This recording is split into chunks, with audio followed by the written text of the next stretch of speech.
Tucker Carlson, welcome back. Oh, Charlie, I never roll through this town without seeing you. Well, it's always the highlight. It's that's the advantage of being in Phoenix, is that you're like one of the only shows in town, so everyone kind of just comes on by. Yeah, and it's like Phoenix. Definitely, I've been coming to Phoenix my whole life as a native Californian, and your studio increasingly seems like an oasis in Phoenix. Oh, thank you. Yeah, well, it's better architecture than most of the buildings in Phoenix. That is true. This whole Higher town, ceilings, a little bit. Well, I would say almost every city in the West. Every city in the West is an offense, except San Francisco is really kind of an offense against architecture. But so, what's your take on Frank Lloyd Wright?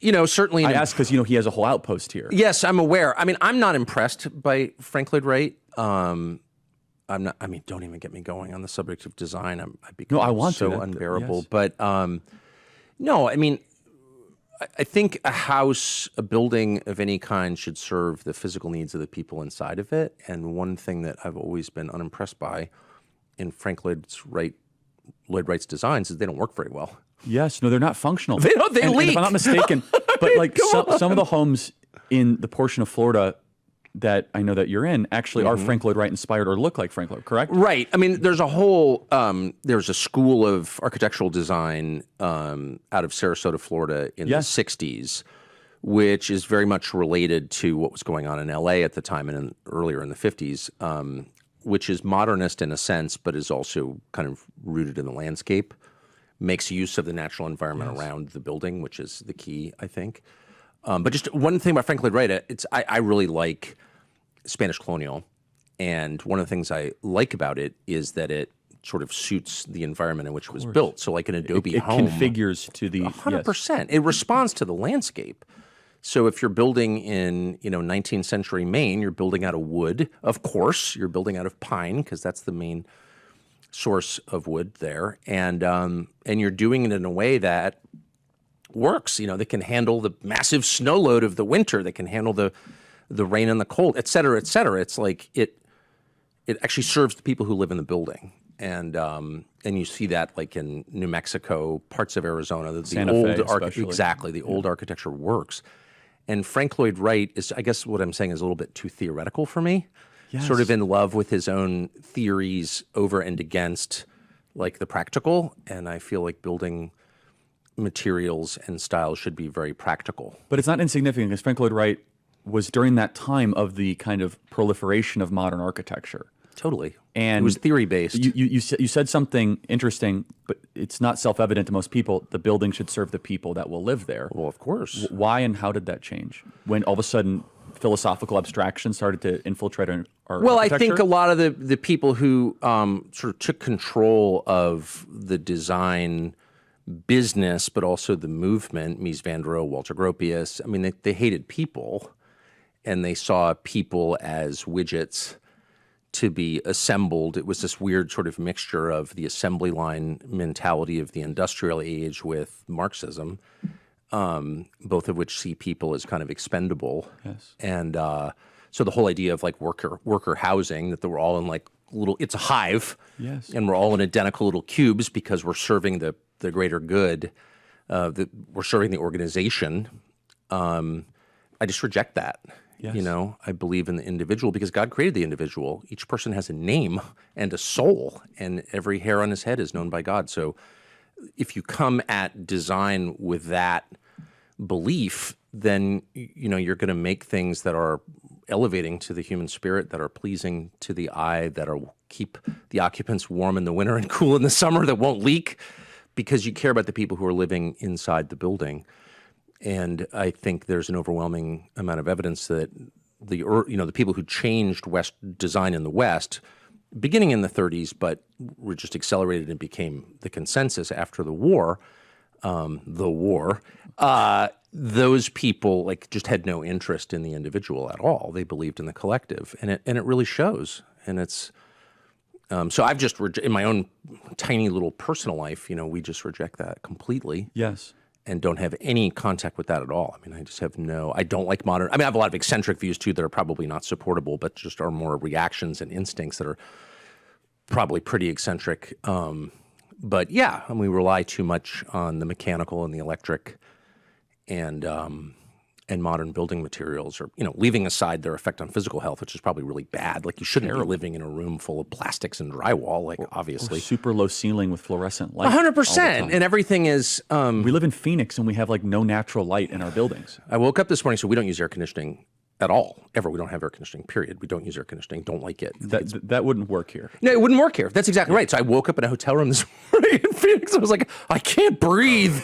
Probably because I've been on the Western Maine diet of like gas station food for the last 3 months. So, the fatter you get, the more you snore. But it's more than that. It's the bad air. Of course. It's really noticeable. Yes. Like we haven't slept with a closed door in, many years. Ever. In both Florida and Maine? Oh, yeah. We leave Florida before it becomes too hot, and that's amazing. We leave Maine when it's pretty darn cold. But we have a lot of dogs, and, they're happy to sleep under the covers, so it works. So the ugly seems to triumph over the beautiful. Well, the ugly is intentional. I mean, the elevation of the diseased, the deranged, the deformed, it's not an accident at all. The ugliest things, the ugliest people, the ugliest attitudes in our society are venerated. But what is that? It's an attack on God, of course. Beauty comes from God, right? The design of nature is God's design, so it's the prettiest thing. So all art that's worth anything mimics the natural design. Like there's never been a painting prettier than like what you can see at dawn where you live, if you can see outside, of course.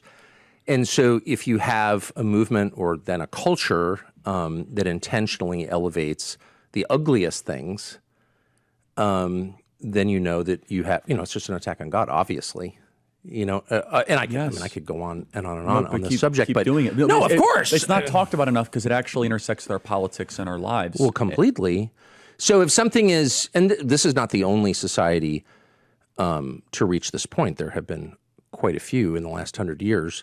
I don't think you're allowed to mention them anymore, but anyway, that intentionally elevate the disgusting and the diseased and the immoral, the amoral or immoral, purposefully immoral, over the self-evidently, beautiful, which is to say clean, orderly, symmetrical. Yes. Uplifting. Uplifting, of course. These are not complicated concepts. You know them instantly when you see them. They're Does built it into our please you? soul, Right. of course, yeah. Symmetry is part of nature. It's immediately, the arch. Yes. Rather the circle than is the perfect shape. Of course. Buildings point up to God. I mean, this is not difficult, course, right? It's not difficult. It doesn't need to be Once it's explained, you're like, oh, well, yeah, of course. a medieval cathedral to be beautiful. No, that's right. A clapboard house in a pine forest can be every bit, in my opinion, can be every bit as pretty as Notre Dame, or maybe even prettier, actually, because it doesn't have the French tendency to overbuild and make everything, rococo and crazy complicated. Opulence, right? Yeah, totally, to mimic the French brain, which is like a little bit too complicated for its own good. But as a Protestant, I just sort of, I like the clean lines. But that's just a preference. Both of them are seeking the same thing, which is beauty. And so it's almost like parenting. If you start out sort of trying to do your best, you'll get close enough. I'm sure there are a lot of good parenting books. I've never read one, but the whole point of parenting is if you really love your children and seek the best from them, you'll make tons of mistakes. But you're not going to get too far off course, probably. But if you seek to hurt your kids, it's really easy to do that. And a lot of people do for a bunch of different reasons. But design is exactly the same. If you seek beauty, you may wind up at a different variety than I prefer, but you're not going to be too far off. You're not going to build a glass box. For people that aren't quite there yet in the audience, the design and the architecture reflects the morality of the moment or the lack thereof or the cultural landscape. And you have a theory that art, literature, architecture went south to the disgusting and ugly after we decided to use the bomb. I think so. I mean, there were certainly strains. I mean, there have always been strains. Explain why you think that. It's just a theory. I mean, I don't have any evidence. I don't think it's on Wikipedia, therefore it's not true. No, I think it's incredibly compelling, though, is that we use the ultimate force of the eradication of life, and all of a sudden we tend to become an uglier society. Yeah, and I don't in any way mean to criticize the indiscriminate murder of civilians at all, because I know that that's not allowed. Well, I don't want to piss off Jonah Goldberg, by questioning the decision really to drop me, a bomb on Nagasaki on a Catholic church. on Japan's Christian population. But and again, I don't have, hard evidence of this, but I've just noticed really in design, in architectural design, that there's a line, pretty bright line, between pre and post-war design. In New York City, you're going to pay a lot more for a pre-war apartment than a post-war apartment. Absolutely. Why is that? Well, because it's prettier. And by prettier, I mean it's serving the needs of the people who live there. Like, normal people like to have a fireplace.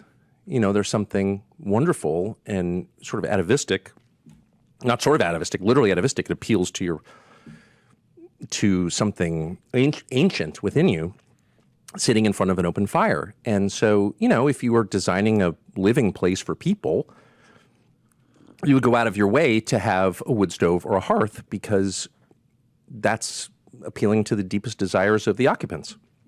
And if you intentionally eliminate that, and I'm not against central heating, I have it.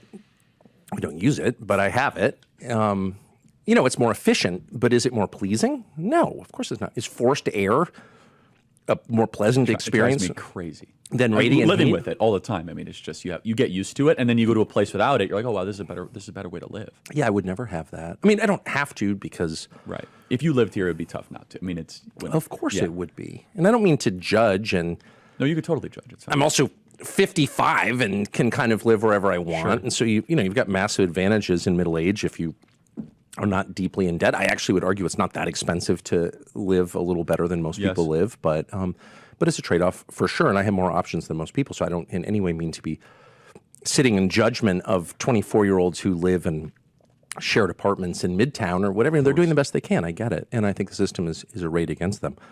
However, if you cared about the people who lived in a building, you would design the building for their pleasure. Excuse me. And what you saw post-war is just the opposite. People herded into spaces like cattle. Actually, I think most cattle live better, at least where I live, than they do in our big cities. And that change really took place at exactly 1945 or thereabouts. So I just noticed that as a former resident of an American city, a couple of American cities, and as a frequent traveler around the United States, where I was born and love and know the country pretty well. And it's like, what is this? Why World War II? And what seemed evident to me is that, the most basic sin that people commit is imagining they're God. And of course, I'm God. I don't, I'm totally independent. I can make my own decisions about life or death. And, I'm in charge of the universe. That's the fundamental conceit that people have through all periods of history, and especially now. And there is something about atomic power, the power of atomic weapons, that would naturally, it may in fact be metaphysical. No, that's what I'm saying. It flirts on that line. I mean, I'm not a conspiracy person at all. However, I'm a little confused by where nuclear technology came from. I've never gotten a really clean explanation. There doesn't seem to be an Isaac Newton apple on the head moment. Like they say Oppenheimer, right? I mean, that's the whole Yeah, but where, if... And I know so little about this. Where did LSD come from? Well, Albert Hoffman was in his Swiss lab messing around with the ergot and dosed himself by accident and started, tripping balls in his lab. And that's where, that's how LSD was synthesized. Or where did Viagra come from? Well, there was a study of this heart medication in Great Britain, and they noticed a side effect or whatever. Most technological advances have a moment. Antibiotics, right? Antibiotics, yes, exactly. That's right. And there may be one for nuclear weapons, but I'm just not familiar with what it is. And I've asked around. But it's sort of interesting because it is the pivotal, it's the most important technological development in, I don't know, maybe ever. The capacity to destroy human life on Earth, which we now possess. No one had that before. And we've had it for 80 years. So it's interesting that every fifth grader doesn't know the moment that was invented. But, again, I'm much older than a fifth grader, and I'm sort of interested, and I don't know. And I'm sure there's a totally logical explanation and story behind it, but it's just weird that we don't know. Anyway, that's a side question. But I do think the power that we possess, which is the power to destroy, is profound, and I think it couldn't help but change people's attitudes about themselves. and about their fellow human beings. How did it change our leaders? Well, it made them imagine that they were gods. And that's, always the worst thing in a leader, is hubris. And they've certainly had it ever since. And, its symptoms are very recognizable and consistent through time. But like the belief that you can foresee the future in a way that no person can, the total resistance to acknowledging unintended consequences of any decision at all.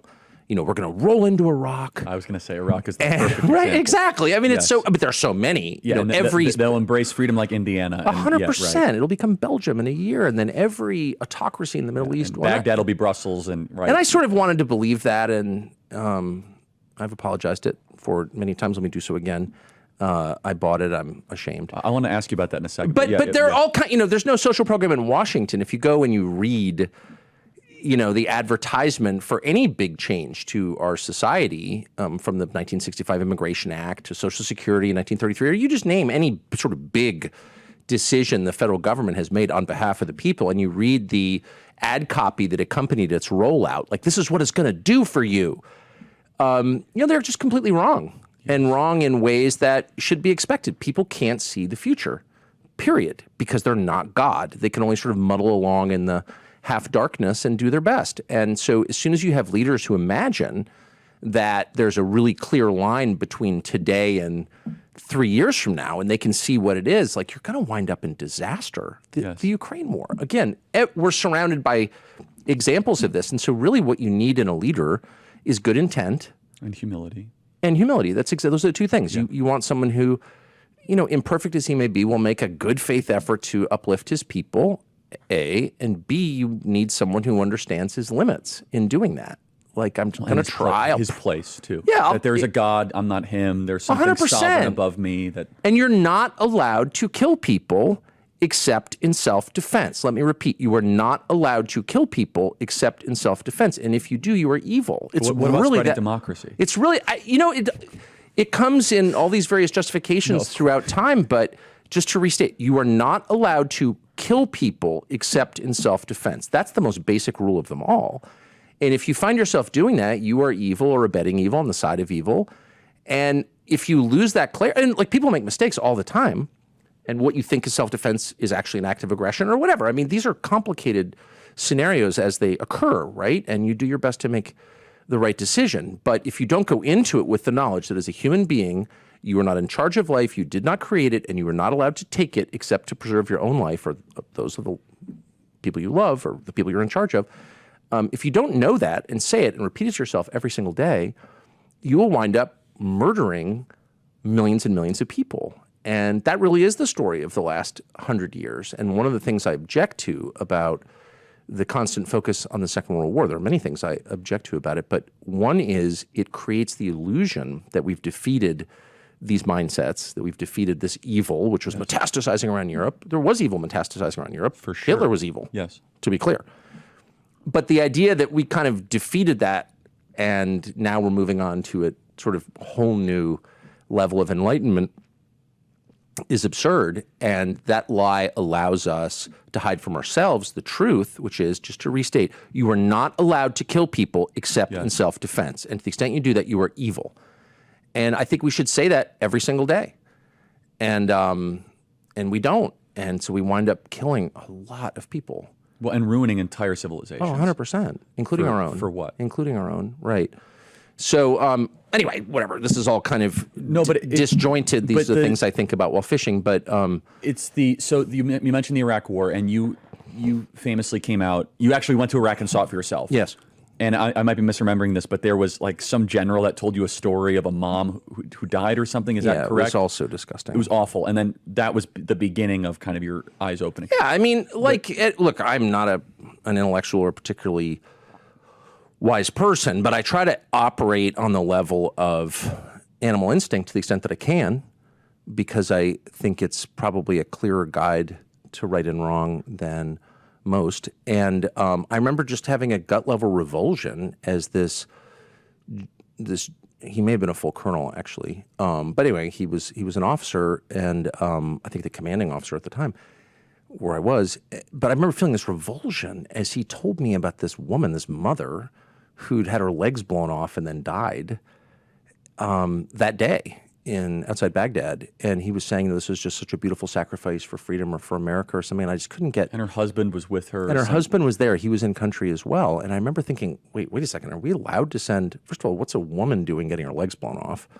Second, are we allowed to send a husband and a wife, and where the kids? 100%. And I had 3 kids at the time. And I remember thinking, period. You can't put a whole family into a theater. It's totally of war. immoral. And then I thought, wait a second. I thought we had a military and a police force, for that matter, in order to protect our women and children. That was the whole point of it. I mean, that's why we have a military, is to keep foreigners from hurting our women and children. That's why we send men to die for their women, our women whom we revere and respect, and to the extent we're willing to die for them. And so if we're sending women to go fight our wars, that, first of all, that's not a liberation movement. That's a kind of slavery. And it's totally wrong. And so I said something like that to him, and he looked at me like I was a freak. And I was just so filled. I didn't, this was at a dinner, so I didn't really have time to think it through. I still haven't fully thought it through, but I just remember thinking, that's disgusting. It's like walking by a pile of human feces on the sidewalk. You can explain it away, and there are no restrooms here. It's like, no, that's shit on the sidewalk. Like, I'm against that. It's just disgusting. And I don't need to explain it, actually. That's how I felt about that. And I remember just feeling sick to my stomach. And this guy's reaction to me was like, oh, I thought you were on our side. Like, I hate you. And I felt like, looking at him, I was like, I don't know. I know you have this, this whole uniform on and all these insignia that I was raised to respect. And I do respect. I respect your service. But I think you're disgusting. And I think what you just said is evil. And it set off this chain reaction inside of me. I didn't expect any of this at all.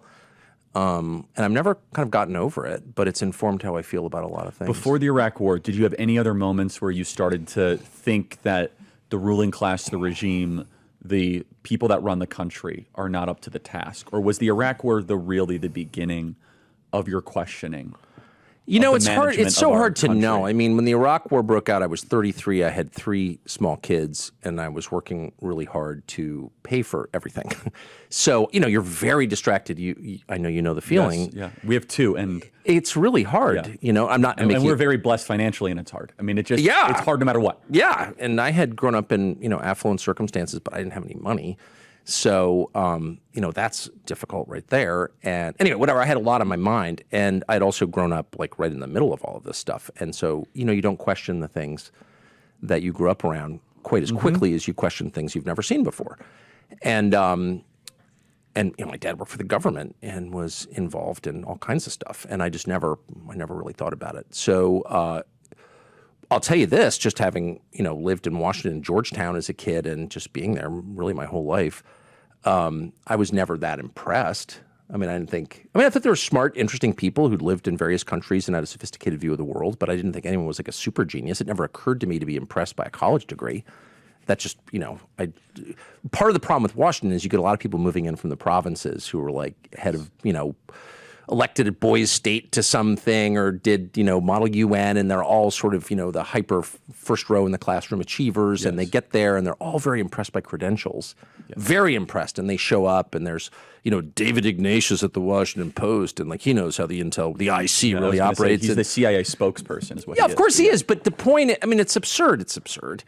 But they all fall for it. I guess that's the point. Or the Speaker of the House, who's like some probably sort of well-meaning, not very smart guy from Louisiana, sort of all of a sudden becomes speaker, and they pull him into the sit room, and he's texting, "I'm in the sit room." Like he's so impressed by all this stuff. And because he's impressed, he's so easily led and manipulated. And so really the only advantage that I had was I'd just been around it. So it's like, I'm not that impressed, at all. But it definitely was the Iraq War that got me thinking, this is not the kind of left-right divide that I thought it was. Because I grew up during the Cold War, so it really was just left-right. Yes. And these categories had been much muddied in the 11 years after the fall of the Soviet Union. And I didn't know that, and I learned that. So it was Republicans collaborating or working with Democrats to do this thing. That's the first thing. The second, I began to question, what is the point of this project, actually? It doesn't seem to be helping the United States at all. We don't seem like we're very good at this, at being an imperial power. I'm not surprised. I don't think most Americans want to be an imperial power. They just want to be. And what are we sending out into the world? Well, that's the other thing, and that's and it's not like Christianity or something. We're sending out the LGBT agenda and abortion clinics in Ghana. Right. So of course it's an attack on Christianity. Yes. That's what it really is. We're spreading secular thought into a hyper-religious country. Like, that's not going to work. Well, sure. I mean, our proxy state, the sort of clearest proxy state of the United States is Ukraine right now. Yes. And they've just declared war on Christianity in Ukraine, just putting priests and nuns in jail. And so actually they just banned a Christian denomination and we're paying for that. So, I mean, that's kind of the clearest example of it. But, once you see it everywhere. And I grieve for what I see because I grew up in such a different country with such different assumptions, and it's still not clear how many of my assumptions were just stupid, probably a lot of them. And, or how much things have actually changed. I don't know, but I'm aware of it. And, we're exporting attacks on Christianity. And that's, of course, why, the U.S. government is so opposed to Hungary and Russia. I mean, that's the main, probably lots of things. You think, and I agree, the Ukraine-Russian war is deeper than just what they say it is. It's actually... It has nothing to do with they claim it's a war of liberation designed to help the Ukrainian people. Stop the new Hitler. Well, it's of course, it's absurd. And sure, if you wanted to help Ukraine, you probably wouldn't kill 600,000 Ukrainian men, would you? You wouldn't change the law in Ukraine to allow foreign companies to buy their farmland, which Zelensky has done with the help of the U.S. government. And so, no, Ukraine, as it existed 3 years ago, is gone. In 10 years, Ukraine will not be owned by Ukrainians, and there won't be Ukrainians living there. It'll be populated by people from outside Ukraine. So historic Ukraine is over, destroyed by the United States. That's a fact. Not by Russia. That's a tragedy. Oh, it's unbelievable. So the two things that comprise a country, of course, are the people and the land. And if both of them get taken away one way or another, then you don't have that country anymore. And that's exactly what's happening in Ukraine. And I had a very interesting, I've been trying for the past 2 years to get a Zelensky interview, and really, really trying hard, much harder than getting good faith trying. Yes. Oh yeah, I want to interview Zelensky. By the way, I kind of feel sorry for Zelensky. I don't think he's the root of all problems in Ukraine. It's much more complicated than that. I'm not for Zelensky, but I also don't think that it's all him. He's not. I don't think he's really in charge of a lot of things over there. He's just a surrogate. For sure. But anyway, during the course of these sort of endless negotiations, which are still ongoing to get this interview, I had dinner maybe 6 weeks ago with a Zelensky ally who came to an American city. I flew there and met him. He was a totally reasonable guy. A lot of Ukrainians, when you meet them, are like great people, actually. And this guy was Christian, a patriot, mad at, he doesn't want foreign troops on the soil. I get it, completely. And he was mad because I had called Zelensky some uppity foreigner. Dwarf in a tracksuit. I've been, characteristically nasty, which I shouldn't have been, but I was because I can't control myself. I think it's hilarious. Yeah, well, Zelensky didn't like it, and he's like, Zelensky's mad that you called him a dwarf in a tracksuit or something. And I said, okay, sorry, I shouldn't have said that. I agree. However, here's my view of what he's allowing to happen to your country. Your population is being killed. It won't be replaced by Ukrainians. And your actual land, physical Ukraine, is about to be sold off to BlackRock. 100%. You're not going to own the farmland, the mineral resources, the energy, and it won't be populated by Ukrainians. You think they're not going to move the third world into Ukraine? Oh, they can't wait to do that. Yes. And he looks at me right in the face and goes, I know. Oh, and it was one of those moments where you really just felt the tragedy of the situation. I mean, here's a guy, whatever, I have a lot of views on the war in Ukraine, but I certainly felt for this man.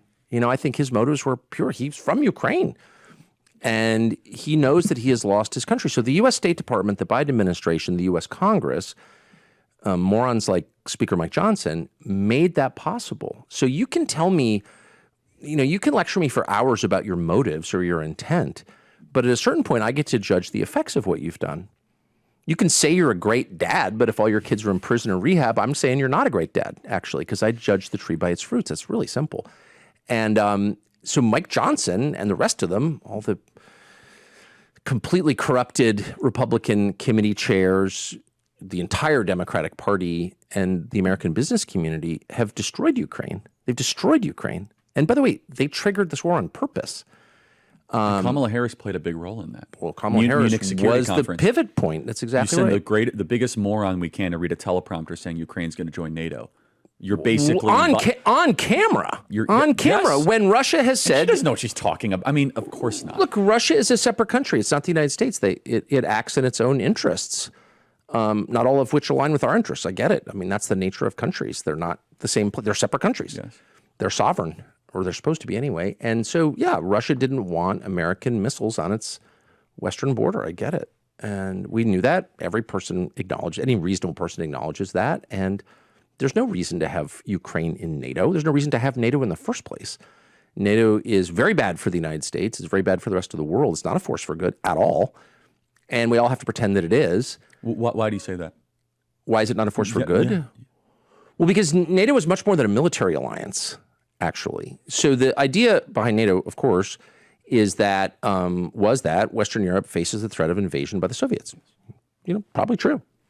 And so you want a collective security agreement to prevent that from happening. Article 4, right? Article 5. 5. Yep, yeah, exactly. Right. Get it. And so the whole structure was designed to keep the West in America's sphere of influence. And I supported that unthinkingly, really up until 2016 when I was forced to think about it, when Trump started talking about it. And I'd never thought about it, ever. My dad worked with NATO. I was like, yeah, NATO, great. And then you have to ask questions like, well, okay, so the Soviet Union hasn't existed since the summer of 1991. So what is the point of NATO now? And no one can answer that question. And the point is to contain Russia, I guess, but Russia is not expansionist, actually. It's the largest country in the world. It's very hard to run Russia. Very complicated country. 12 time zones or something, right? Yeah. 20% Muslim, multi-ethnic. It's really hard to run Russia. They don't want Poland. What would they do with Poland, right? So it's also silly. But we're told these lies because the people who benefit from the existence of NATO want to keep NATO going, which is very expensive. And it's also counterproductive to our prosperity and our freedom here in the United States. But what NATO actually is a way to project American cultural values across Eastern Europe. And Eastern Europe is a huge problem because it's Christian and it's anti-communist. Having spent 40 years under the Soviet jackboot, they're like against a lot of the priorities of Washington's permanent class, and they're very Christian in a way that the rest of Europe is not. And so if that's a threat to you for whatever reason, if you hate Christianity, which they do above all, then you're going to use NATO as a way to influence the domestic policies of those Eastern European countries, particularly Romania. Belarus. But Hungary, yeah. Well, I mean, Hungary and Romania are part of NATO, right? Right. Belarus is very much in the Russian sphere. But anyway, the point is NATO is not, there's no collective security necessary. Like what? Against what? I mean, is there evidence that Putin is planning to invade Germany? And if there is, tell me what it is. I mean, that's absurd. And how stupid do you think I am? If you distill it down, you go to Brookings, Hudson, any one of these neoconservative think tanks, and you get them. They've been in this space for 50 years. Yeah, of course. PhDs. They will all eventually, if you distill them, well, what are you going to do if Putin rolls tanks through Paris? Yeah, okay. That's where it goes. Right, immediately. But you're like a child if you're saying that, or more to the point, you think I'm a child if you think I would believe something like that. And because it's absurd. And by the way, the rest of the world laughs, actually. So the main problem of the Soviet Union, from my perspective, it was anti-markets, it was anti-Christian. That's enough for me right there. It was also anti-human. It was anti-human. And the way that you knew that it was anti-human is because it was a purveyor of chaos. Yes. And chaos is the marker for evil. God brings what out of chaos? Order. Exactly.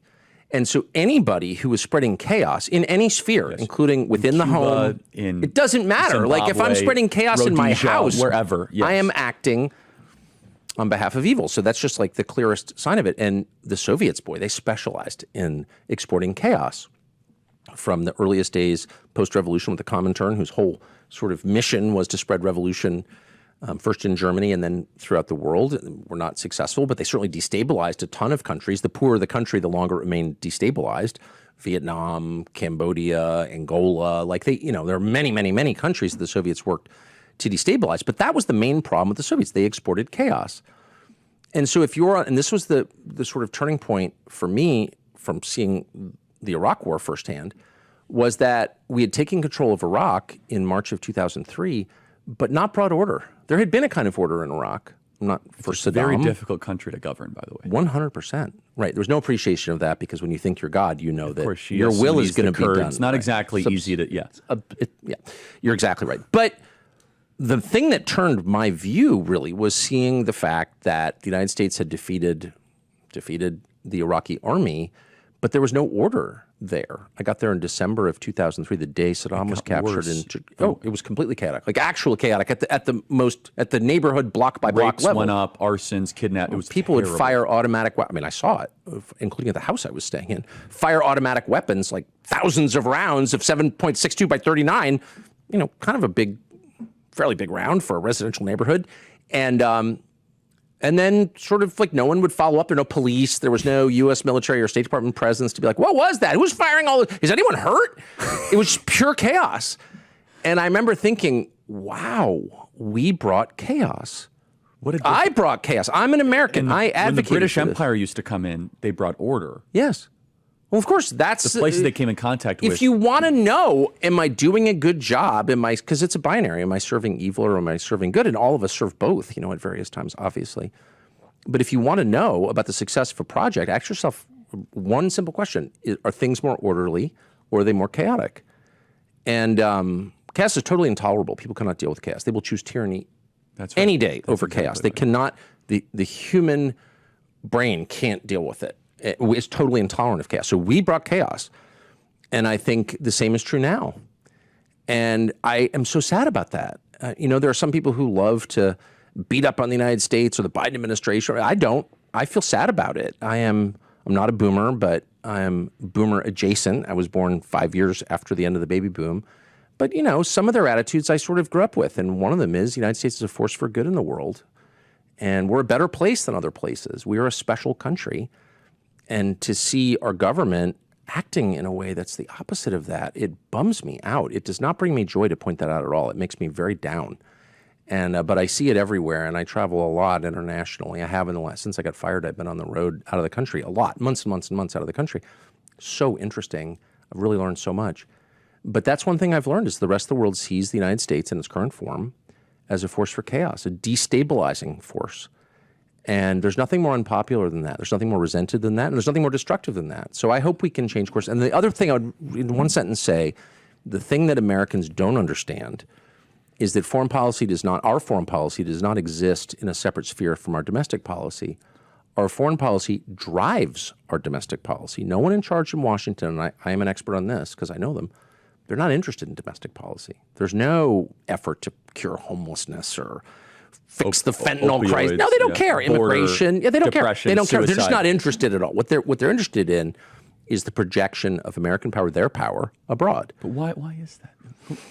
Because read me into the psyche of who these people, because it's so foreign to our audience.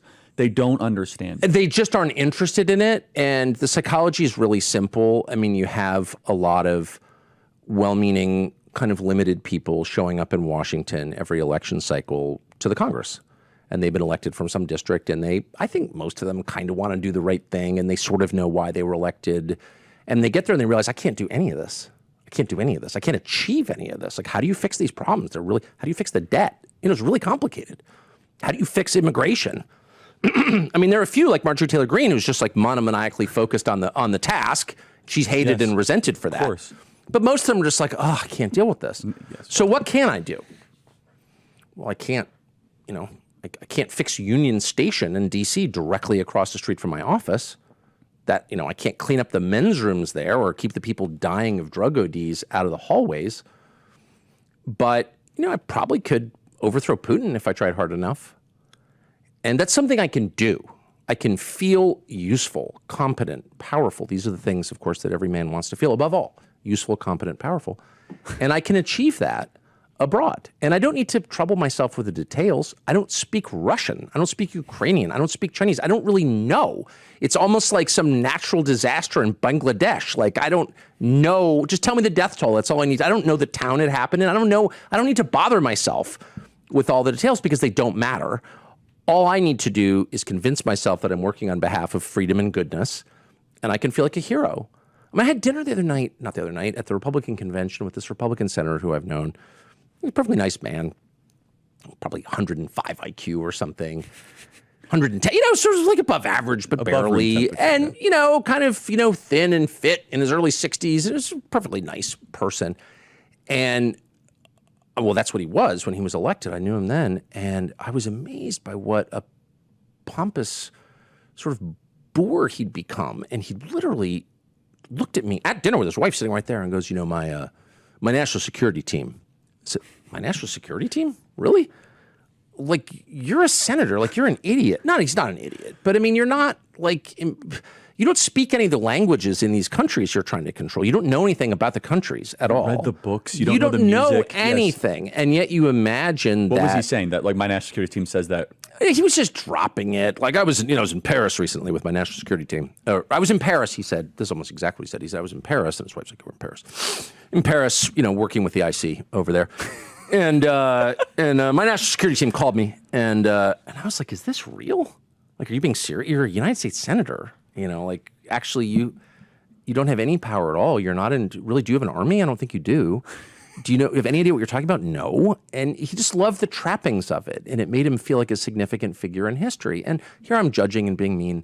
But that is sort of what everyone. No, but none of these people. That's what everyone wants. Though you want to feel like your life matters. They're part of a small group of people that will determine the future of the civilization. Yeah. So what you're getting back is their incentive is, I want to feel important. Oh, 100%. Well, this is student council running the country. Yeah, but it's also human nature. Like, we're all sort of like that. At some point you realize. I mean, it is.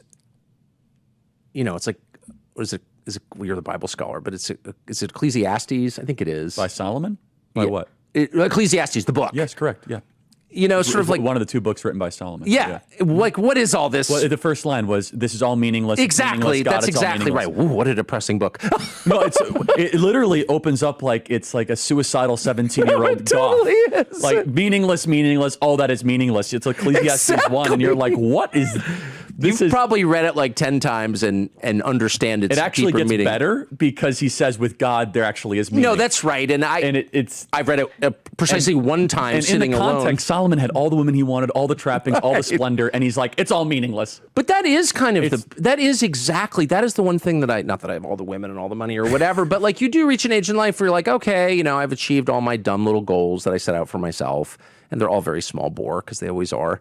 And like, okay, like, what is that? Was that worth it? Was the prize worth winning? Did that bring me, joy and fulfillment and like knowledge of, eternal life? No. And so I do think that is very common. That's almost universal among middle-aged men who run, by and large, the U.S. government. And so it's a very natural temptation to be like, what can I achieve? Like, you saw this with John McCain. Oh my goodness. Everyone hates John McCain, and I think John McCain was one of the most destructive people like in American political history.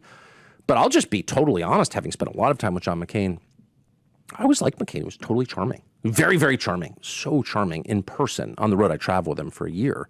Yeah, you did his campaign, right? Yeah. And I really enjoyed McCain. He had he had wonderful manners, for example, sort of old school Episcopalian manners. And he was hilarious. But then in retrospect, I look back and I'm like, John McCain really hurt the United States and I don't mean other countries to upset his hysterical daughter by saying this, or her bizarro husband, but it's just true. And he did. And like, why did he do that? I don't think he was an evil person, not that I ever noticed, but because he wanted to feel like his life had meaning, and like what he couldn't achieve in the United States, he achieved nothing in the United States. He didn't improve the standard of living in the United States at all. It didn't even try. But he could tell himself, well, I freed people in some faraway land. And that was really important to him. That was the driving. Lindsey Graham, same thing. You see in him the kind of the gleam of the zealot, in his eye, and you're like, what is that? And obviously he's got a very barren, sort of sad personal life, which everyone makes fun of, including me, and I shouldn't. But the truth is, it's a human desire to feel like my life had consequence. I did something. I made things a little bit better. And they've shifted all of that energy overseas. And because they have, their foreign policy aims absolutely dictate their domestic policy. That's the most profound point of the whole thing. That the IC, the intelligence community, that determines what happens domestically. 100%. DC is far more focused about the abstractions abroad. Oh, yeah. Than the immediate concerns.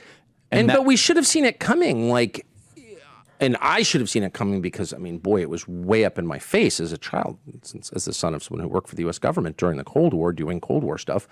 The U.S. government used anti-democratic means to protect democracy abroad again and again and again and again. Every 2 years. And I never thought about that one time. I never thought, because it seemed justified because the Soviet Union was so evil, and I still believe that. It was. Yes. And I was disgusted by how liberals in the United States defended them relentlessly for 70 years. But leaving that aside, I was so caught up in that I never paused to ask myself, well, wait a second, is there a kind of very obvious moral rot involved here? If we're overthrowing people, democratically elected leaders, to make the world safe for democracy. Like in Iran. It is like shooting people to save them, is it not? I mean, it is. That's exactly what it is. It's murdering people in order to save their lives. Like, it's insane. It doesn't make any sense at all. And in the long run, it corrupts the person who does it completely. And it has corrupted our leadership class. The things they've done abroad have changed the way they feel about the United States, its citizens, and have changed the rules for what they can do to us. I think you're pinpointing, you've said this before, but it's worth repeating. They hate Trump because of his foreign policy far more than his domestic policy. Of course. Bill Kristol was saying publicly at the time, and I don't mean to even bring up Bill Kristol because he's not relevant really, except— He's not a player anymore. No, of course he's not. But it's just because I worked for him for so long and I knew him so well. I do think he's a sort of a gauge of how permanent Washington feels about things. And Kristol was saying in public, right up until that famous debate in South Carolina about Trump, he's kind of a buffoon, but he could be our buffoon, and like maybe we can ride this to power again in Washington over Hillary. This was in 2016. The second, this has been much noted by people smarter than I, but the second Trump went after the Iraq War on a core level, like that was not a good idea from day one. When he said that, that was it. And yeah, foreign policy is what they really care about, and it's just a tragedy, but it is the end result of really kind of 80 years of corruption that all of us, very much including me, should have noticed at the time and called out at the time. And we didn't. I didn't. And again, this is like something to remember about life. It's like you can get so focused on what you're fighting against that you fail to honestly assess what you're fighting for and the way that you're fighting for it. And I think it's very important to be honest about our own behavior and to take, relentlessly clear-eyed stock of ourselves all the time. Like I can say, it's easy to be against bad things. You see this in DC all the time. But Putin, he's bad. Hitler's bad. Great. Okay. But let's talk about you for a minute. Are you good? Are you bad? What exactly are you doing? What are your aims? Putin bad. Great. Got it. Putin bad. Got it. Message received. But let's talk about you, my leader, for a moment. Shut up. Putin bad. And I think all of us are like that to some extent. I know that I was. Saddam Hussein bad. Yeah, okay. That's an easy call, I guess. I don't even care, actually, but whatever. At the time, I was like, he's bad. Okay. He gassed the Kurds. Okay. But how are we responding to it? What I can control is me, to some extent my country, what's done in my name with my money. And I fell down on the job and did not do that because we were so focused. And I just think this is a recurring problem in human affairs. Are you encouraged at least some of the American right is waking up from this neoconservative spell, that we've made some progress? Well, yeah, and I've been— J.D. Vance being the VP with— Yes, and I've been reminded of that in the last 24 hours. I did this interview with a guy who seemed totally reasonable and moderate to me and wasn't saying anything crazy. Daryl Cooper? Daryl Cooper, yeah. Really nice man. And a very moderate man. I had dinner with him the night before for like 5 hours and just talked about history and all. Not that much about the Second World War, actually, but other things. And my read on him was he's not a hater, that's for sure. And he's like a reasonable guy. And maybe you disagree with him, but okay, that's okay. We're each allowed to have That's our kind own— of where I'm at. I don't know if I don't think I agree with a lot of it. It's fine. I mean, I agree with— Well, I'll just say for the record, what I agree with is the UK is a disaster. Truly— Your analysis of how the UK has become a husk of its former self. Yes, and it's kind of a disappearing country and disappearing people, and like they're done. And I'm not just saying this because I'm half English, which I'm not proud of, but I am. And it's nothing to do with that, actually. It just has to do with this was an amazing country, and now it's a disgusting country. And like, how did that happen? And if Churchill was such a great leader, how 80 years later is his country basically gone? And I think it's important to understand how that happened. That's my opinion. And someone should have to answer for that. I totally agree. So, but whatever conclusions you reach, I was amazed in the last 24 hours. I had Seth Dillon from the Babylon Bee, who's like some anti-woke guy, I guess, text me, I can't believe you platformed him. Platformed? You mean talk to him? It's like, okay. I thought you were the anti-woke guy. But anyway, people are very upset. And look, it's okay to be upset about a difference of opinion. I totally get it. I'm frequently upset about differences of opinion. But I can't help but detect in the hysteria over all of this, trying to turn Daryl Cooper, maybe he's got eccentric views or not, but into some sort of a Nazi and me into a platformer of Nazis. I detect in that something much bigger, which is a kind of desperate, hysterical attempt to hold on to certain ideas or founding myths, some of which may be worth holding on to or not or whatever. I'm agnostic. Mythologies can be important, as astutely pointed. I totally agree. Blake Neff made that point, whom I love. Blake's amazing. I totally agree. He made that point to me last night. All societies are founded on myths, and it's important to have a founding myth. And maybe this isn't the worst one. I think that's a great point, and he may be absolutely right. But a confident society, a confident ruling class, would be able to explain that in the way that he 100%. did, non-hysterically, rationally. And that's not what we're seeing at all. We're seeing people like losing control. And I think that is sort of the point of it. They are losing control. For those that didn't listen to the episode quickly, what was the synthesis, would you say? I mean, synthesis was, well, we talked about all kinds of different things. Jonestown cult, which was something else. Completely. The sadness of modern Britain, the destruction of Ireland, which is really a fixation for me because it's just so bizarre. Mm-hmm. Why would you want to destroy Ireland? What did they do wrong? Replace it with people who aren't from Ireland. Have they not suffered enough? I mean, well, kind of. They were never an imperial power. It's all very weird. But anyway, and worth talking about. But no, Daryl Cooper said, I think the villain of the Second World War period was Churchill, which is a provocative thing to say for sure. But I don't know. Tell me more. Why do you think that? And his point was, look, there was this regional conflict underway. Germany was pissed about the concessions that it was forced to make under the Treaty of Versailles after the First World War, and they wanted their land back and their population, German-speaking, ethnic German population in all these different countries. And so it was a regional conflict. And you can take either side of that or no side or whatever, but it was effectively a regional conflict, and Churchill forced it into what it became, which was a global war in which tens of millions of people died. That's his position. Okay. I mean, I think that's a defensible position. It may be a wrong position. I don't think that's like crazy. It certainly doesn't justify the hysteria that it provoked, in my opinion.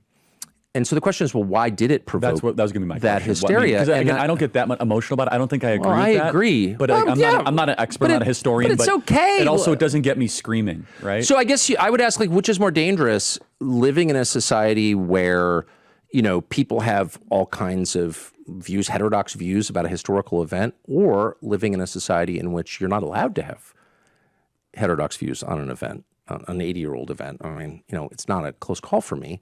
You want to live in a free society where free inquiry is encouraged, certainly allowed. And so, but anyway, the point is, why the hysteria? And I think if you take 3 steps back, I think this is right. What you're looking at is at the end of an 80-year cycle, and the end of a certain way of thinking about the world, the end of a certain way of administering the world, institutions which have run the West, and to some extent the East, since 1945, that's all kind of going away. Very fast, actually. Economic power, political power, cultural power is all moving east. And that's tough for me as an American to accept. It's very upsetting to me, actually. I want America to be preeminent. Of course, I'm American. I think the world's a better place when we are. Yeah. I've always thought that. We're 4% of the world's population. And so, it's a lot to ask for that to continue forever. Correct. But whatever we want may be immaterial because it's not continuing. It's ending, and it's ending very fast. And again, that's upsetting. I'm certainly not, poor Seth Dillon from the Babylon Bee. Like, I kind of get why people are upset. He couldn't quite articulate it, but I get it. They don't want, the reason they're upset is because if people start questioning the myth, then it's like, well, but wait, then what's the justification for all of this? And then we need to accept that we are at the end of a stage of history. And that's a scary thing. It's scary for me, by the way. I'm certainly not celebrating any of this at all. I feel anxiety. I can feel it. I feel it in the air too. Yeah. So I do think that a year from now, the debates that we're having now about Churchill or whatever, they will all seem silly and antique. Like, I do think things are changing faster. Do you mean that we're going to have real problems?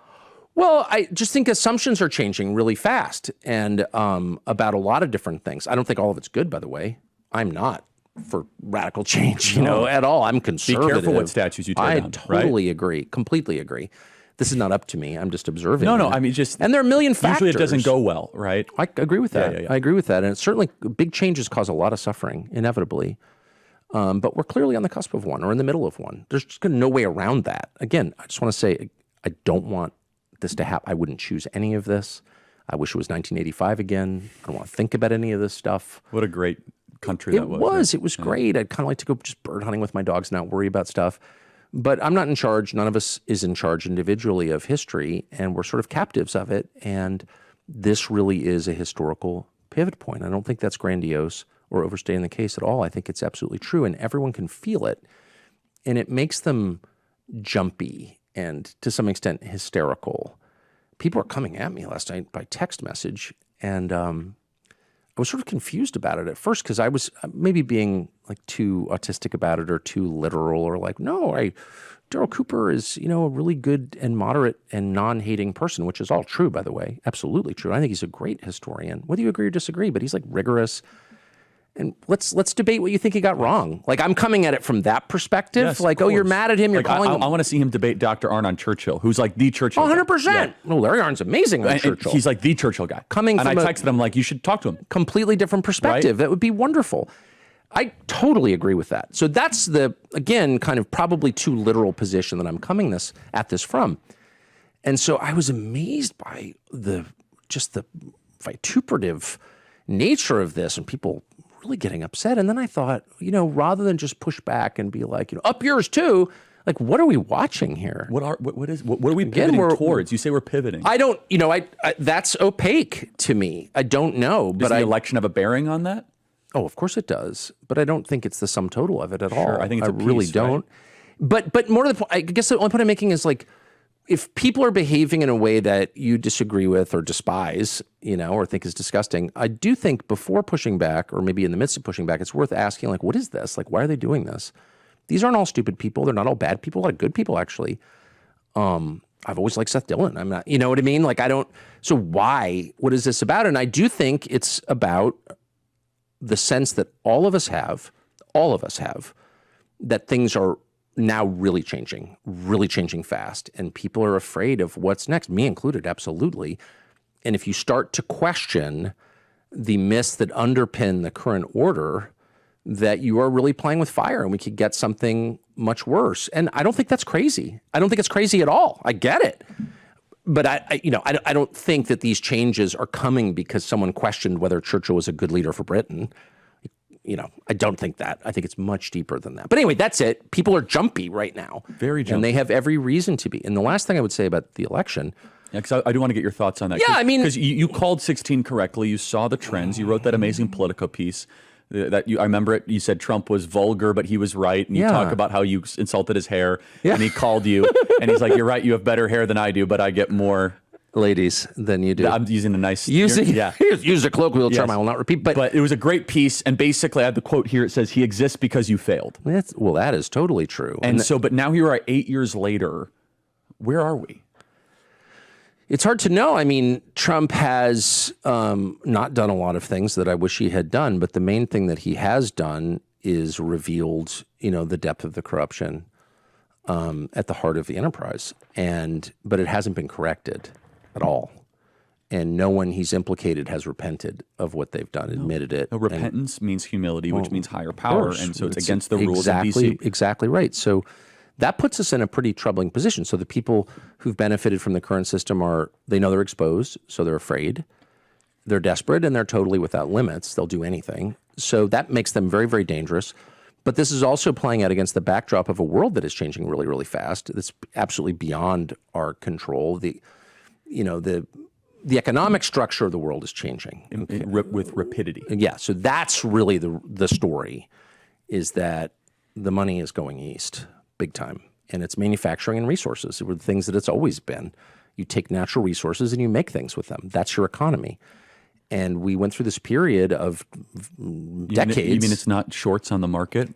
It's not. It's not. It's not hedge funds, and it's not. No, loaning money at interest is part of an economy. But if it becomes the basis of your economy, then it's not really a real economy. Right. And no, an economy is based on taking natural resources, things that God made, and making them into something them useful into for human people beings to flourish. That's exactly it. That's what your economy is based on, and ours no longer is, and China's is. And anyway, you know the story. But the point is, this is all changing super, super fast.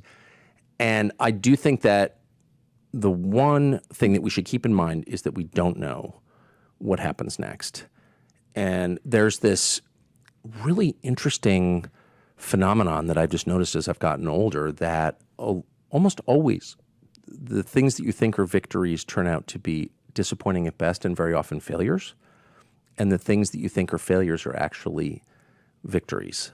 And it's a biblical principle. Of course it is. Which I didn't realize. The first will be last and the last will be first. Exactly right. The meek shall inherit the earth. The Yes, meek? Really? You could spend How do the meek win in the spend end? your whole year reading that. You're like, I don't understand it. Right. So of course it's a theological truth as revealed by Jesus in the New Testament, but it's also a kind of unerring commentary on the way life really is.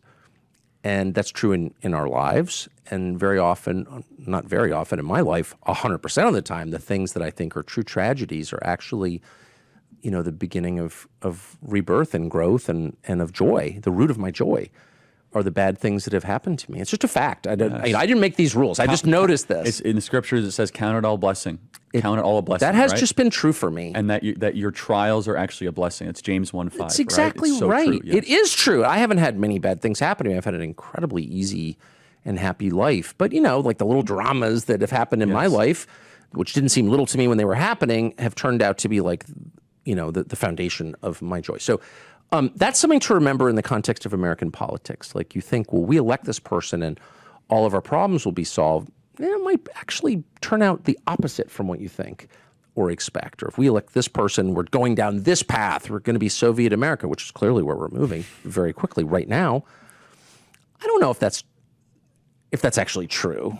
But what I do know for a fact is that we're not God and we can't know. And so you should always be alive to the possibility that you're completely wrong. That the inverse that there will be a sort of paradox baked in, as there is almost invariably in life. Wow, I thought that was a win. How many people do I know personally who, working toward getting really rich, got really rich, and become miserable? Oh my gosh. Oh, that's a cliche for a reason. How many people do I know who had something like really bad happen to them and they realized, wow, that was like the greatest blessing they could have had. Anyway, with limitations, there's some tragedy that's so. For sure. Yeah. I don't wish tragedy on anyone. I seek to avoid tragedy every day of my life. I'm not embracing tragedy. Yes. I'm just saying it's important to know the limitations of your ability to see the future. Everything you're saying is inherently spiritual. You think there's a spiritual dynamic to all of this. And can you talk just briefly, I know we're running out of time, how your spiritual journey has deepened in the last couple of years? I know you've been reading the Bible even more. As an Episcopalian, that seems to be quite an accomplishment. Reading the Bible even more. Well, I didn't read the Bible at all before. So. I'm being generous. Yeah, I mean, I haven't had much of a spiritual journey. I'm such a flawed person that I don't even want to be associated with Christianity because I don't want to discredit it. But I mean that. That means you're a true Christian. Oh, I don't know. I don't want to be called that. But I'm very superstitious on that point. No, I'm a really flawed person, obviously. But yeah, I mean, I think I will say this. There is a Christian revival underway in the United States, a low-key Christian revival. I see it all around me. It's not the kind of tent revival that you imagine from, 1923. It's something else. It's a different manifestation of the same thing. Yes. And I see it everywhere. And by everywhere, I mean in the conversations that I have with people I'm talking to, where people who've lived totally secular lives, as I've lived a very secular life, are all of a sudden referring to God or some power beyond themselves in a way that would have been really striking 5 years ago. Yes. No one I knew, I mean, you're from a different world, a world that's much more in touch with the spiritual, with the transcendent, but I'm not. I mean, I'm from a world that's in touch with like what is happening today. That's it. I've never heard people talk like that, ever. And now practically everyone I know is talking like that. What is that? And that's a sign to me that, yes, the spiritual realm is like obvious to people who had never thought about it before. What I'm seeing is that people are asking the question, why are they doing this? And the spiritual is the only explanation. Of course. Because it defies reason. That's exactly the conclusion that I have come to. And it didn't make any sense to me because I was looking at politics through the lens of, what I thought was accurate 20 years ago. We're having a debate over how to improve people's lives. And now, of course, there's no reference to improving people's lives. In fact, the explicit intent is to crush people's lives. So, like, what is that? Well, it's evil. That's what it is. Tucker, last question. We had you on before. Advice for young people right now in America that are listening. We have a lot of younger viewers. Oh, gather your people to you. If you know that, winter's coming, you want to stack up on, cordwood and high carb snacks. It's like an instinct, put your acorns away. Yeah, there's a lot of volatility coming. There's no question about it. And so the only way to protect yourself is with your relationships with the people that you love and keep them close to you. Stay in touch with them. Marry one of them if you can. Yes. You know what I mean? Keep children. your people close. Create more people. I mean, I do think that's the ultimate gesture of defiance in the face of chaos is to reproduce. Amen. I wish I could do more of it, but I'm too old. You would have more kids? Oh, are you joking? Yeah. So my wife and I always say, I can't believe we only had 4 kids, but that's what we did. Tucker, thanks so much, man. Charlie Kirk, great to see you. Thanks. Thank you.